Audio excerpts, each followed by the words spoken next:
Hi friends, ఇవాళ వీడియోలో మనం వచ్చేసి 22 ఫిబ్రవరి 2024కి సంబంధించిన కరెంట్ అఫైర్స్ గురించి అయితే డిస్కషన్ చేద్దాం. కాబట్టి ఈ వీడియో ఎండ్ వరకు చూడండి. చాలా ఇంపార్టెంట్ అప్డేట్స్ ఉన్నాయి. వాటన్నింటి గురించి కూడా క్లారిటీగా మనము డిస్కషన్ అయితే చేద్దాం. సో ఫస్ట్ క్వశ్చన్, ఏ రాష్ట్ర ప్రభుత్వము 1 నుండి 12 తరగతుల విద్యార్థులకు వారానికి ఒకసారి బ్యాగ్లెస్ స్కూల్ డేని ప్రకటించింది? అంటే బ్యాగ్ లేకుండా స్కూల్కి లేదా కాలేజ్కి వెళ్ళడానికి అవకాశం కల్పించనుంది అంటే మధ్యప్రదేశ్ రాష్ట్ర ప్రభుత్వం అండి. సో నెక్స్ట్ అంటే ప్రజెంట్ ఇప్పుడు ఈ ఎడ్యుకేషన్ ఇయర్ స్టార్ట్ అవుద్ది కదా, ఆఫ్టర్ జూన్ తర్వాత నుండి. అప్పటి నుండి కూడా ఈ అకాడమిక్ సీజన్ నుండి 1వ తరగతి నుండి ఇంటర్మీడియట్ వరకు కూడా వారంలో ఒకసారి స్కూల్కి బ్యాగ్ లేకుండా వెళ్ళడానికైతే అవకాశం కల్పించింది. సో ఈ నిర్ణయం ఆ రాష్ట్రంలో ఉన్న ప్రభుత్వ ప్రైవేటు పాఠశాలకు వర్తిస్తుందని చెప్తున్నారండి. సో విద్యార్థులపై భారాన్ని తగ్గించడమే దీని ఉద్దేశం అని చెప్తున్నారు. సో వాళ్ళు రిలీజ్ చేసిన నోటిఫికేషన్ ప్రకారము 1 to 2nd క్లాస్ విద్యార్థులకు సో 1 కేజీ నుండి 2 కేజీల్లో బరువు ఉన్న బ్యాగులు తీసుకెళ్ళాలి. 3 నుండి 5 తరగతి విద్యార్థులు 1 నుండి 2.5 కేజీలు బరువును తీసుకెళ్ళాలి. 6 నుండి 7 తరగతుల వారు సిఫార్సు చేయబడిన బరువు 2 నుండి 3 కిలోలు. ఆపై తరగతులు చూసుకుంటే 8వ తరగతి ఇలా చూసుకుంటే 2 నుండి 4 కేజీలు, 9 నుండి 10 విద్యార్థులకు 2 నుండి 4.5 కేజీలు బరువు మధ్యలో ఉన్నవ. అంటే ఈ స్టాండర్డ్స్ వాళ్ళు ఏ స్టాండర్డ్ ఉన్నారో ఆ స్టాండర్డ్ తగ్గట్టుగా వెయిట్ అయితే తీసుకెళ్ళాలి. అంతకు మించి తీసుకెళ్ళడానికి లేదు అని అయితే చెప్పడం జరిగిందనమాట మధ్యప్రదేశ్ ప్రభుత్వం. సో చాలా మంచి ఇనిషియేటివ్ తీసుకొచ్చారు. సో మెయిన్గా స్టూడెంట్ యొక్క హెల్త్ని దృష్టిలో పెట్టుకుని డెసిషన్ తీసుకున్నారు. అయితే వారంలో ఒకరోజు ఈ బ్యాగ్లెస్ డే అంటే అదేం పెద్ద బెనిఫిట్ అవ్వదు, బట్ అది మారాలని కూడా మనం ఆలోచిద్దాం. తర్వాత సెకండ్ వన్, గిరిజన విద్యార్థుల ఆరోగ్యంపై గిరిజన వ్యవహారాల మంత్రిత్వ శాఖ ఎవరితో కలిసి సంయుక్త చొరవను ప్రారంభించింది? ఆన్సర్ వచ్చేసి ఆయుష్ మంత్రిత్వ శాఖ అండి. సో గిరిజన విద్యార్థులు వాళ్ళ యొక్క ఆరోగ్యం మీద దృష్టి పెట్టడానికి ఆయుష్ మంత్రిత్వ శాఖతో కలిసి గిరిజన వ్యవహారాల మంత్రిత్వ శాఖ రెండూ కలిసి ఒక ప్రోగ్రామ్ లాంచ్ చేసాయి.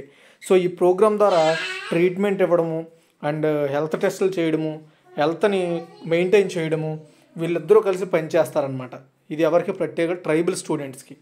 దేశంలో 14 రాష్ట్రాల్లో గుర్తించబడిన 55 ఈఎంఆర్ఎస్లలో 6 నుండి 12వ తరగతి వరకు చేరిన 10 నుండి 18 సంవత్సరాల వయసు గల స్టూడెంట్లకి వీళ్ళు ఇంట్రడ్యూస్ చేసిన ఈ కొత్త ప్రోగ్రామ్ని అయితే ఇంప్లిమెంటేషన్ చేస్తారు వాళ్ళ మీద.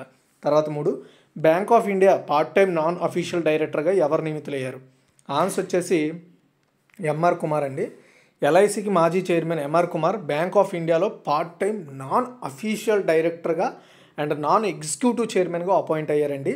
శ్రీనివాసన్ శ్రీధర్ ఇండియన్ ఓవర్సీస్ బ్యాంక్కి బోర్డు యొక్క పార్ట్ టైం నాన్ అఫీషియల్ డైరెక్టర్గా అండ్ అరవముదన్ కృష్ణకుమార్ యుకో బ్యాంక్కి పార్ట్ టైం నాన్ అఫీషియల్ డైరెక్టర్గా అపాయింట్ అయ్యారు.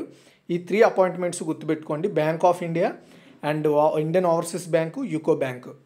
తర్వాత వచ్చేసి 4th వన్, 2021-22 నుండి అంటే ఆల్రెడీ గడిచిన ఫైనాన్షియల్ ఇయర్ నుండి 2025-26 వరకు కూడా ఈ ఫైనాన్షియల్ ఇయర్ వరకు కూడా ఎన్ని కోట్ల రూపాయల వ్యయంతో మహిళల భద్రతా పథకాన్ని కొనసాగించడానికి కేంద్ర మంత్రివర్గం ఆమోదించింది?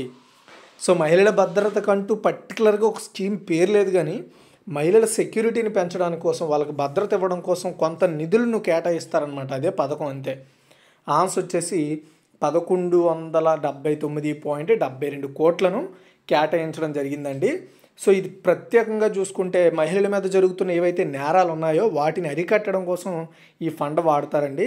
మెయిన్గా మనకి సో చాలా రకాల ఫండ్లు ఉన్నాయి, లైక్ నిర్భయ ఫండ్ కానీ ఇలాంటి ఫండ్లు. ఇదంతా కూడా ఈ ఫండ్ అంతా కూడా మినిస్ట్రీ ఆఫ్ హోమ్ అఫైర్స్ నుండే ఆ మంత్రిత్వ శాఖ నుండి అమలు కావడం జరుగుతుందండి.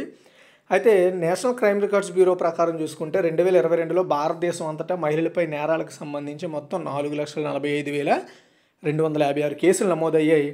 సగటున ప్రతి గంటకు దాదాపు 51 ఎఫ్ఐఆర్లు మహిళలకు సంబంధించి నమోదవుతున్నాయి. ఈ సంఖ్య 2021లో కొంచెం తక్కువ, 2020లో అయితే ఇంకొంచెం తక్కువ, బట్ ఎవ్రీ ఇయర్ పెరుగుతూనే వస్తున్నాయి, మనం చూసుకోవచ్చు. ఈ మొత్తం ప్రాజెక్టు వ్యయంలో 885.49 కోట్ల మొత్తాన్ని మినిస్ట్రీ ఆఫ్ హోమ్ అఫైర్స్ తన సొంత బడ్జెట్ నుండి ఇస్తుంది. అండ్ 294.23 కోట్లు నిర్భయ ఫండ్ నుండి ఇస్తారనమాట. తర్వాత 5, తేలికపాటి యుద్ధ విమానం తేజస్లో భవిష్యత్తు ఆయుధాలు మరియు సెన్సార్లను అనుసంధానించడానికి భారత వైమానిక దళంతో ఏ సంస్థ ఒప్పందం చేసుకుంది? తేజస్ గురించి అందరికీ తెలుసు కదా. సో తేలికపాటి కాంబాక్ట్ హెలికాప్టర్ అనమాట. ఇందులో ఫ్యూచర్లో లేటెస్ట్గా ఇంప్లిమెంటేషన్ చేయడానికి సంబంధించి పరిశోధనలు చేయడానికి భారత వైమానిక దళంతో అంటే ఇండియన్ ఎయిర్ ఫోర్స్తో ఏరోనాటికల్ డెవలప్మెంట్ ఏజెన్సీ, దీన్ని ఏడీఏ అంటాము. సో ఏడీఏ అనేది పర్టికులర్గా defence research and development administrative control department కింద పనిచేసే ఒక సంస్థ, అంటే గవర్నమెంట్ సంస్థే ఈ సంస్థ. అండ్ ఇండియన్ ఎయిర్ ఫోర్స్ ఒప్పందం చేసుకున్నాయి. తేజస్లో లేటెస్ట్ అప్డేట్స్ని ఎప్పటికప్పుడు ఇంప్లిమెంటేషన్ చేయడం, ఇద్దరు కలిసి R&D రీసెర్చ్ అండ్ డెవలప్మెంట్ చేయడం కోసం ఒప్పందం అయితే చేసుకోవడం జరిగిందండి. తర్వాత 6 NTPC భారతదేశంలో అతిపెద్ద గ్రీన్ హైడ్రోజన్ ఉత్పత్తి కేంద్రాన్ని ఏ రాష్ట్రంలో ఏర్పాటు చేయనుంది అంటే ఆంధ్రప్రదేశ్ అండి. సో చూడండి, మన ఇండియాలో అతిపెద్ద గ్రీన్ హైడ్రోజన్ ఉత్పత్తి కేంద్రమైన ఇంటిగ్రేటెడ్ గ్రీన్ హైడ్రోజన్ హబ్ ఏర్పాటు కోసం Andhra Pradesh industrial infrastructure కార్పొరేషన్తో NTPC green energy land lease ఒప్పందం మీద సంతకం చేసిందనమాట. అంటే ల్యాండ్ని ఈ ఆంధ్రప్రదేశ్ ఇండస్ట్రియల్ ఇన్ఫ్రాస్ట్రక్చర్ కార్పొరేషన్ నుండి లీజుకి తీసుకొని ఆ ప్రాంతంలో మన ఇండియాలోని అతిపెద్ద గ్రీన్ హైడ్రోజన్ ఉత్పత్తి కేంద్రాన్ని పెట్టబోతున్నారనమాట. ఈ green hydrogen hub electrolyser and fuel cell తయారీ, సంబంధిత అనుబంధ పరిశ్రమలు, స్టార్టప్, ఇంక్యుబేషన్, టెస్టింగ్ సౌకర్యాలు, పర్టికులర్గా గ్రీన్ హైడ్రోజన్ మీద పరిశోధనలు చేయడానికి ఈ హబ్ పనిచేస్తుందండి, అంతే. ఓకేనా. అండ్ ప్రాజెక్ట్లో మన ఇండియాలో అతిపెద్ద గ్రీన్ హైడ్రోజన్ ఉత్పత్తి కేంద్రము, రోజుకు 1200 టన్నుల నిర్మాణం ఉంది. ఇది గ్రీన్ హైడ్రోజన్ను గ్రీన్ అమ్మోనియా, గ్రీన్ మిథనాల్ వంటి ఉత్పన్నాలకు మరింతగా మార్చడానికి వీలు కల్పిస్తుంది. సో అండ్ వేరే దేశాలకి, వేరే ప్రాంతాలకు ఎగుమతి చేయడానికి కూడా ఈ హబ్ అనేది యూస్ఫుల్గా ఉంటుందండి, గుర్తుపెట్టుకోండి, చాలా ఇంపార్టెంట్. Andhra Pradesh and NTPC. తర్వాత 7 సమ్మక్క సారలమ్మ జాతర గిరిజన పండుగ ఏ రాష్ట్రంలో ప్రారంభమైంది? నేను ఈ పండుగ గురించి స్పెషల్గా మీకేం చెప్పాల్సిన అవసరం లేదని నేను అనుకుంటున్నాను. సో పండుగ వచ్చేసి తెలంగాణలో అయితే ఇప్పుడు స్టార్ట్ అయిందనమాట.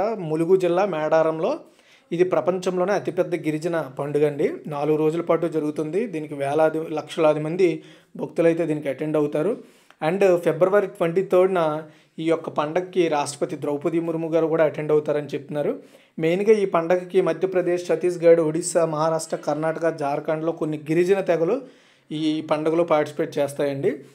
1998లో ఈ జాతరను రాష్ట్ర పండుగ ప్రకటించారు.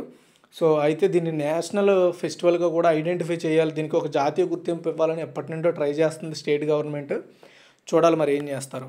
తర్వాత వచ్చేసి 8 అండి, ముఖేష్ అంబానీ ప్రారంభించనున్న, ఇక్కడ 2 సార్లు పడింది, ముఖేష్ అంబానీ ప్రారంభించనున్న భారత్ GPT పేరేమిటి? ఆన్సర్ వచ్చేసి హనుమాన్ అండి. అయితే దీనికి ఇది 90% వరకు రైట్. ఎందుకంటే చాలా న్యూస్ ఛానల్ కన్ఫర్మ్ చేసాయి, కొన్ని న్యూస్ ఛానల్ అయితే కన్ఫర్మ్ చేయలేదు. అందుకని నేను మీకు చెప్తున్నాను. ఎందుకంటే లాస్ట్ టైంలో పేరు మార్చే ఛాన్సెస్ కూడా ఉంటాయి. అంతర్జాతీయంగా ప్రాచుర్యం పొందిన జనరేటివ్ ఆర్టిఫిషియల్ ఇంటెలిజెన్స్ మనందరికీ తెలుసు చాట్ GPT. అదే తరహాలో మన ఇండియాలో భారత్ GPTని ఇంట్రడ్యూస్ చేయబోతున్నారని నేను ఇంతకుముందే చెప్పాను. అయితే దానికి హనుమాన్ అని అయితే పేరు పెట్టడం జరిగిందంటండి. సో దీన్ని నెక్స్ట్ మంత్ అంటే మార్చిలో దీన్ని అయితే మన ముందుకు తెచ్చే ప్రయత్నాలు అయితే జరుగుతున్నాయని చెప్తున్నారు. ఇది మల్టీ లాంగ్వేజ్లో అంటే హిందీ, తెలుగు, తమిళ్ ఇలా 11 దేశీయ భాషల్లో ఇది మనకి సర్వీసెస్ని అయితే ప్రొవైడ్ చేస్తుందంటండి.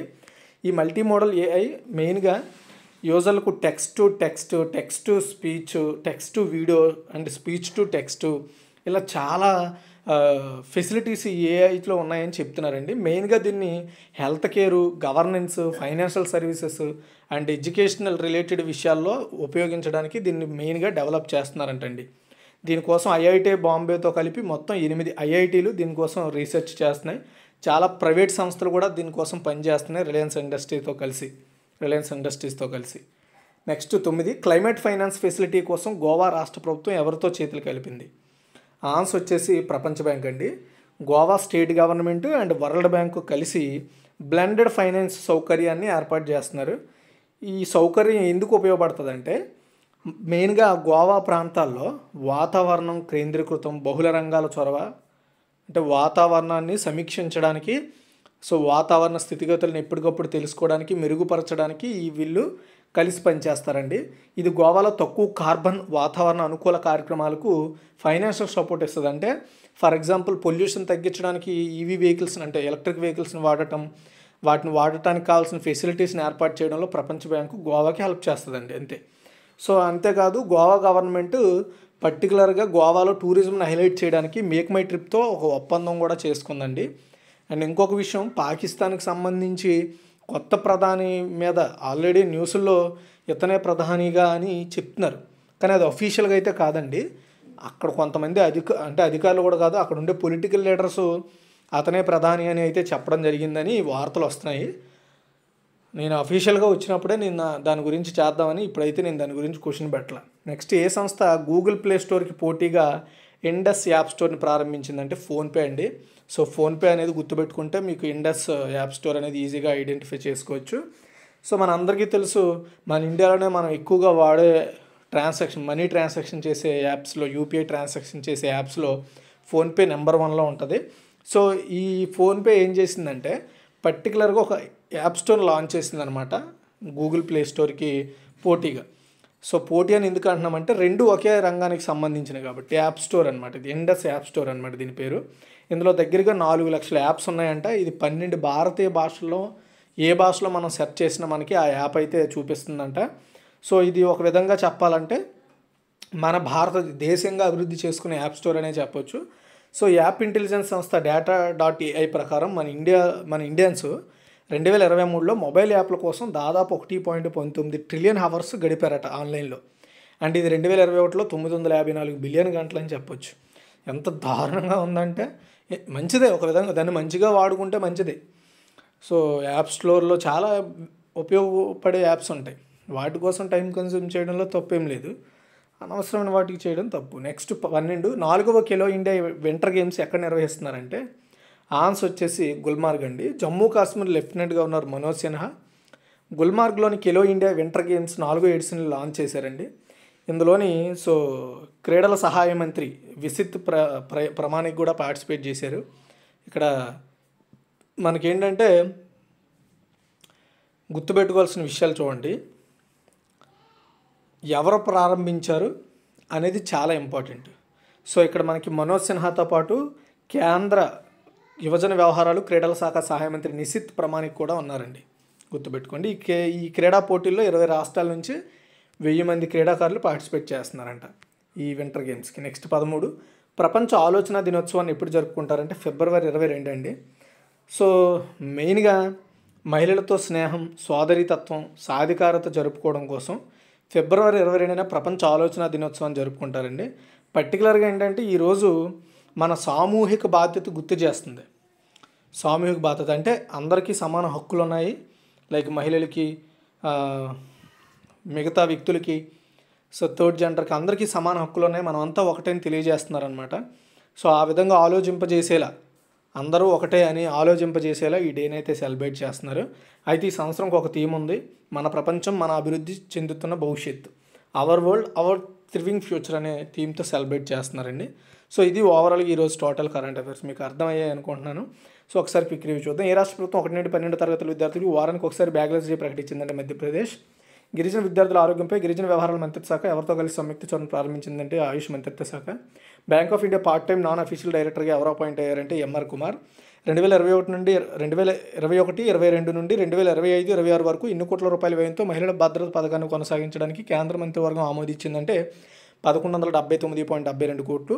తేలికపాటి యుద్ధ విమానం తేజస్లో భవిష్యత్ ఆయుధాలు మరియు సెన్సార్లను అనుసంధానించడానికి భారత వైమానిక దళంతో ఏ సంస్థ ఒప్పందం చేసుకుంది అంటే ఏరోనాటికల్ డెవలప్మెంట్ ఏజెన్సీ. ఎన్టీపీసీ మన ఇండియాలో అతిపెద్ద గ్రీన్ హైడ్రోజన్ ఉత్పత్తి కేంద్రాన్ని ఏ రాష్ట్రంలో ఏర్పాటు చేయనుందంటే ఆంధ్రప్రదేశ్. సమ్మక్క సారలమ్మ జాతర గిరిజన పండుగ ఏ రాష్ట్రంలో నిర్వహించబడుతుందంటే తెలంగాణ. ముఖేష్ అంబానీ ప్రారంభించిన భారత జీపీటీ పేరు ఏమిటంటే హనుమాన్.